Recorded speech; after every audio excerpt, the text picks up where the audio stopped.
Listen, muscular tissue,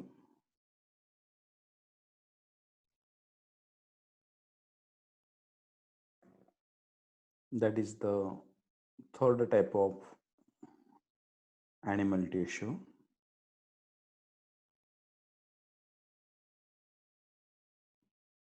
ये animal का तीसरे टाइप का टिश्यू है.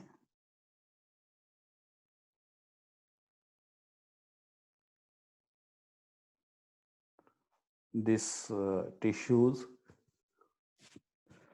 having the ability of contractibility, muscles contract हो जाते हैं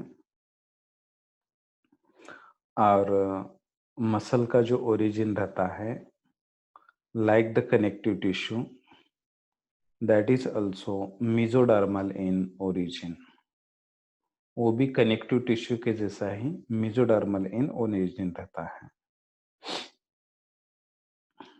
नेक्स्ट, इसके बाद में it consist of long cylindrical fibers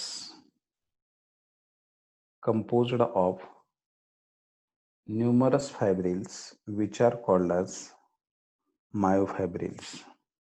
इसके अंदर बहुत सारे फाइबर लाइक स्ट्रक्चर्स रहते हैं या बॉडीज रहते हैं. वो बॉडीज को क्या बोला जाता है? मायोफाइब्रिल्स ऐसे बोला जाता है. अब ये जो मायोफाइब्रिल्स रहते हैं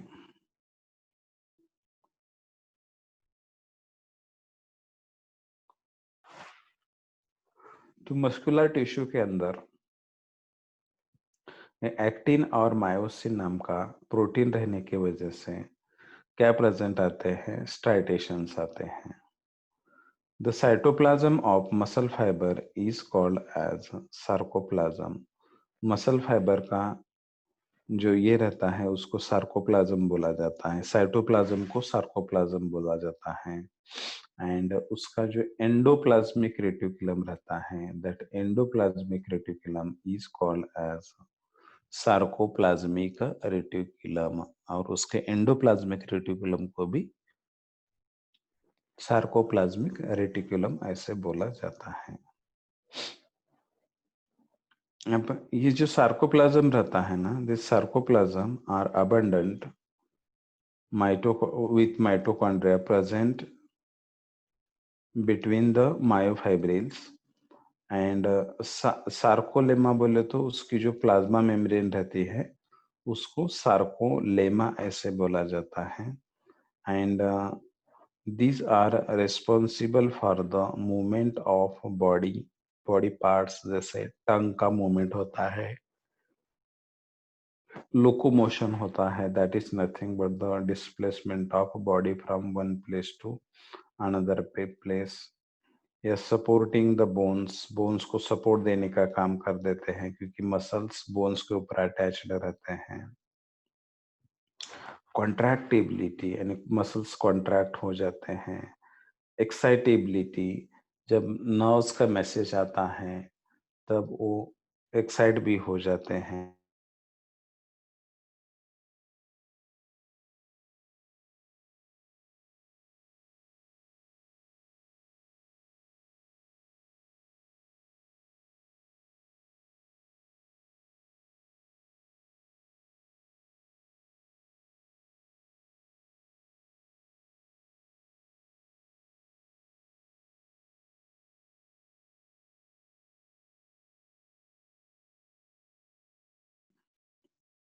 इनवॉलंटरी मसल्स और तीसरे आते हैं कार्डियक मसल्स. ऐसे तीन टाइप के मसल्स यहाँ पर स्टडी हमको करना है. अब स्ट्राइटेड या स्ट्रिप्ड का मीनिंग क्या है? Alternatively, light and dark bands are present on their surface. इसीलिए उनको क्या बोला जाता है? They are called as striated or stripped muscles. और why they are called as skeletal muscles? इनको skeletal muscles क्यों बोला जाता है? Because they are attached on the surface of skeleton. उस स्केलेटन के सरफेस के ऊपर अटैच्ड रहते हैं, इसीलिए उनको क्या बोला जाता है? These are called as skeletal muscles से बोला जाता है.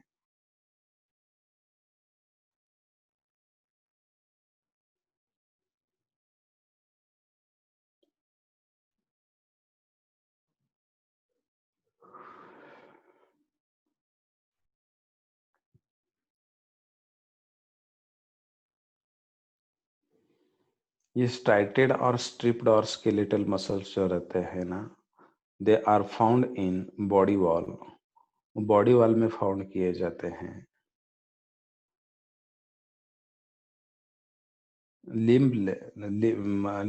लिम्स यानी फोर लिम्स और हैंड लिम्स के अंदर वो पाए जाते हैं।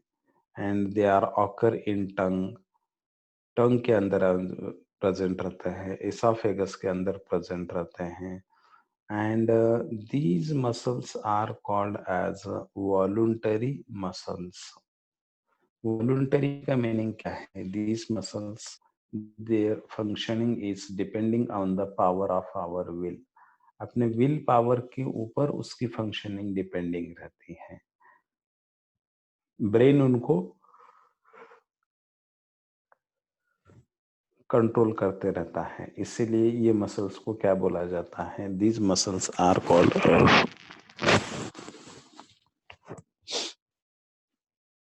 वॉलुंटरी मसल्स। ऐसे मसल्स को वॉलुंटरी मसल्स बोला जाता है। और ये जो मसल्स रहते हैं ना, this get fatigue easily. Fatigueness से मैंने तो उनमें जल्दी ही थकान महसूस हो जाते हैं, उसको फटीग बोला जाता है। तो ये सिलिंड्रिकल रहते हैं, अनब्रांच्ड फाइबर्स रहते हैं उनके अंदर। एंड द सेल्स उनके अंदर मल्टी न्यूक्लिएटेड रहते हैं, एक से ज्यादा न्यूक्लिया उनके अंदर प्रेजेंट रहते हैं। और उनके ऊपर जो कवरिंग रहती है that is called as sarcolemma with dark anisotropic और A band and light that is called as isotropic or I band। यानी सिंपली उसके ऊपर अल्टरनेटिवली लाइट और डार्क बैंड्स उसके ऊपर प्रेजेंट रहते हैं। अब उसका ईच जो ए बैंड रहता है has a light zone that is called as Hensen's line बोलते हैं, या उसको एच लाइन बोला जाता है। That is in the middle, so it is the gap between the actin filaments extending throughout the myosin filament. तो A band के ऊपर एक गैप रहता है, वो गैप को क्या बोला जाता है? That is called as H zone, ऐसे बोला जाता है। अब इसमें इसके ऊपर हर एक जो आई बैंड रहता है, जो I band has a dark membrane, and in the center of this I band there is presence of a one line that is called as a Z line। Z line बोले तो ये I band के ऊपर I यानी isotropic band रहता है, isotropic यानी light band रहता है। ये लाइट बैंड के ऊपर एक लाइन रहती है, उसको बोला जा डार्क लाइन रहती है, वही लाइन को क्या बोला जाता है? That is called as Z band. Then sarcomere is a part of myofibril between the two successive Z line attached on both sides by a actin filament. Sarcomere एक ऐसा पार्ट है, मायोफाइब्रिल का part है, between two successive Z line attached on both sides by actin filament. Then sarcomere has thick primary myofibrils composed of protein, myosin, and secondary myofilaments composed of actin, tropomyosin, and troponin। वो chemical से वो बने हुए रहते हैं। Then all bands are made up of either actin or myosin filament like A band, and both actin and myosin filament has the one line that is called as H line, that is of myosin filament। The next about the non-striated, या उनको ही क्या बोला जाता है? They are called as smooth muscles, या यही muscles को voluntary muscles भी बोलते हैं, because their functioning is not depending on the power of will। इनकी जो फंक्शनिंग रहती है वो विल पावर के ऊपर डिपेंडेंट नहीं रहती है, इसीलिए इनको क्या बोला जाता है? These are called as non striated और स्मूथ मसल्स। अब ये जो मसल्स रहते हैं they are found in the walls of internal organs, जैसे कि ब्लड वेसल के अंदर प्रेजेंट रहते हैं, एलिमेंटरी कैनल के अंदर प्रेजेंट रहते हैं, इसीलिए उनको क्या बोला जाता है, that's why they are also called as,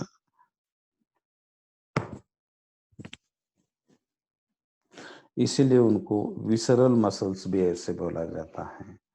they are इनवॉलुंटरी muscles, ये इनवॉलुंटरी मसल्स रहते हैं that do not gate fatigued, उनको फटीगनेस नहीं आ जाता क्योंकि इनकी जो फंक्शनिंग रहती है not depending on the power of will, वो विल पावर के हिसाब से काम नहीं करते, वो अपने आप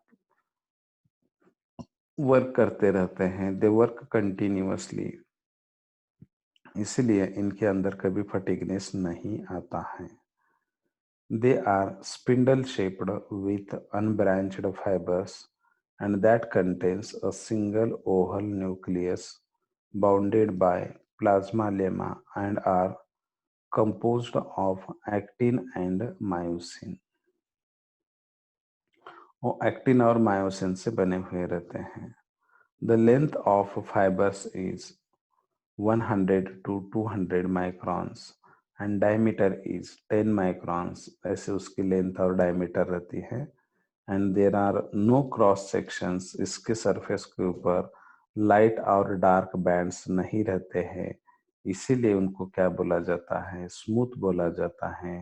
and they have less extensive sarcoplasmic reticulum and less numerous mitochondria, उनके अंदर उतने ज्यादा सार्कोप्लाज्मिक रेटिकुलम यानी एंडोप्लाज्मिक रेटिकुलम वो भी नहीं रहते हैं और माइटोकॉन्ड्रिया का नंबर भी ज्यादा नहीं रहता है। तो ऐसे मसल्स को क्या बोला जाता है, this type of muscles are called as non striated और they are also called as smooth muscles. ऐसे मसल्स को नॉन स्ट्राइटेड मसल्स बोलते हैं या स्मूथ मसल्स बोलते हैं। अब थर्ड टाइप ऑफ जो मसल्स आते हैं these are called as cardiac muscles, ये मसल्स को कार्डियक बोला जाता है। They are largely confined through the wall of the heart, heart के अंदर वो पाए जाते हैं। And also present in the pulmonary veins and superior vena cava. अब ये pulmonary vein superior vena cava क्या रहते हैं, they are the veins which are responsible to carry the blood towards the heart and these are striated involuntary muscles and never get fatigued। वो striated रहते हैं, इनवॉलुंटरी muscles रहते हैं and never get fatigued, बोले तो उनके अंदर फटीगनेस नहीं आ जाता है। तो ऐसे मसल्स को क्या बोला जाता है, this type of muscles are called as cardiac muscles. ऐसे मसल्स को कार्डियक मसल्स बोलते हैं।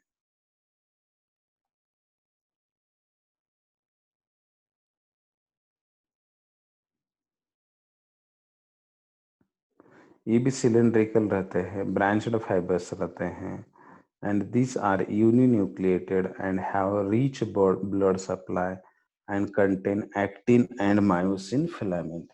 इनके अंदर भी एक्टिन नाम का फिलामेंट रहता है और मायोसिन नाम का फिलामेंट रहता है। And they show cross striation and contain numerous large mitochondria and glycogen granules, उनके अंदर ग्लाइकोजन ग्रेन्यूल्स भी पाए जाते हैं।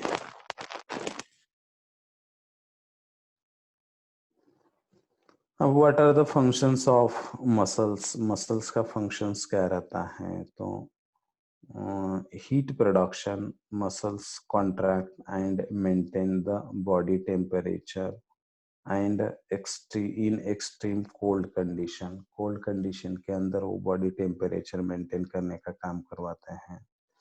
Locomotion of muscle help in locomotion by contraction, muscle का लोकोमोशन किस में हेल्प कर देता है, तो locomotion by contraction. And posture muscles help in maintaining the posture at a time of sitting and standing by contraction। जो posture muscles रहते हैं वो किसका मेंटेनिंग करते हैं, sitting and standing bye contraction में उसको हेल्प करवाते हैं। तो ऐसे ये मसल टिश्यू के बारे में हो गया। This is about the muscular tissues. The next about the nervous tissues, या that is also called as a neural tissue. उसको नर्वस टिश्यू या न्यूरल टिश्यू बोला जाता है। अब दिस टिश्यूज किसे बोला जाता है? This tissues having the ability of excitability and conductivity. Neuron नाम के जो सेल्स रहते हैं they are responsible to compose the nervous tissues. This main function is to receive stimuli and conduct impulses to the neural and coordinate body functions। Body का functions जो brain से जो impulses आते हैं ना, लाइट के लिए, टेम्परेचर के लिए, टच के लिए, साउंड के लिए, ऐसे अलग अलग केमिकल के लिए जो स्टिमुला आते हैं उस स्टिमुला को रिसीव कर देने का और बॉडी के अप्रोप्रिएट पोर्शन की तरफ क्या कर देने का, उसको सेंड कर देने का कोऑर्डिनेशन के लिए। तो ये किसका फंक्शन रहता है? तो that is the function of neural tissues. ये न्यूरल टिश्यूज का वर्क रहता है। This tissues are devoid the power of division and regeneration. ये टिश्यू एक बार लॉस हो